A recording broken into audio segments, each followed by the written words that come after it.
Inashangaza, utawala wa Irani hatihati kuporomoka. Mtazamaji na mfuatiliaji wa chaneli hii ya Zaki Digital, usisite kuendelea kusubscribe, kulike na kushare kila aina ya tukio la ulimwenguni. Jeshi la walinzi wa mapinduzi ya Iran bado linapambana licha ya hasara kubwa inayoendelea kupata. Muundo wao wa uongozi unasaidia kuendeleza mapambano, lakini wachambuzi wanaona ishara ya shinikizo linaloongezeka ndani ya mfumo wa madaraka. Siku 18 baada ya Marekani na Israeli kuanzisha mashambulizi dhidi ya Iran yaliyomuua kiongozi mkuu Ali Khamenei katika saa za mwanzo za vita na kuangamiza pia viongozi wengine wa kisiasa na hata kijeshi, imeonekana kwamba kitovu cha madaraka cha Jamhuri ya Kiislamu kingekuwa kimeyumba vibaya mno. Licha ya kupata mapigo, jeshi la walinzi wa mapinduzi la Iran linaendelea kufanya mashambulizi katika maeneo mbalimbali dhidi ya Marekani na Israel na baadhi ya mataifa ya Kiarabu ya jirani.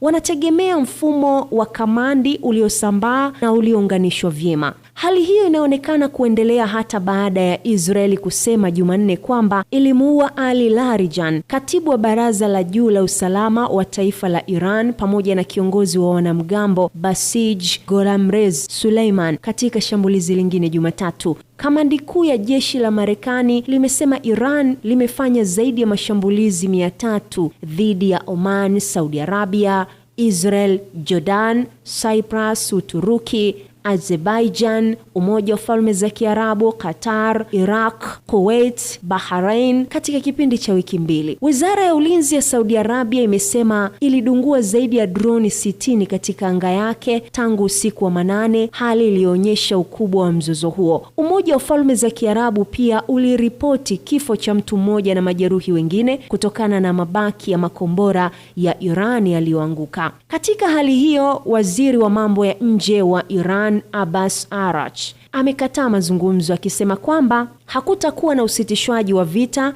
iwapo Marekani na Israel wataendelea kushambulia maeneo ya Iran. Inaonekana bado anaweza kutegemea mfumo imara wa kijeshi, huku kwa upande wa jeshi la walinzi wa mapinduzi la Iran ikiwa mhusika mkuu mwenyewe uwezo wa kujibu kwa kubadilika kulingana na hali. Jeshi hilo limeanzishwa baada ya mapinduzi ya Kiislamu ya mwaka 1979 kwa sababu watawala wapya hawakuamini jeshi la zamani la enzi za Shah.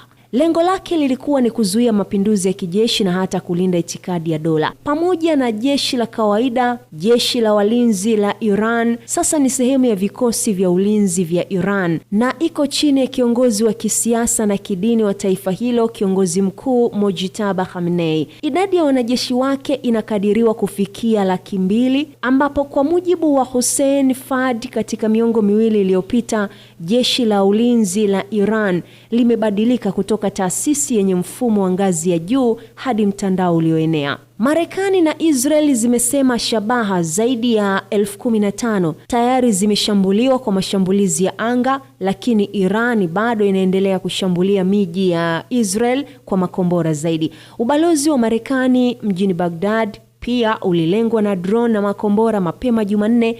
Mataifa ya Ghuba na usafirishaji katika Ghuba ya Uajemi bado vimeathiriwa vikali.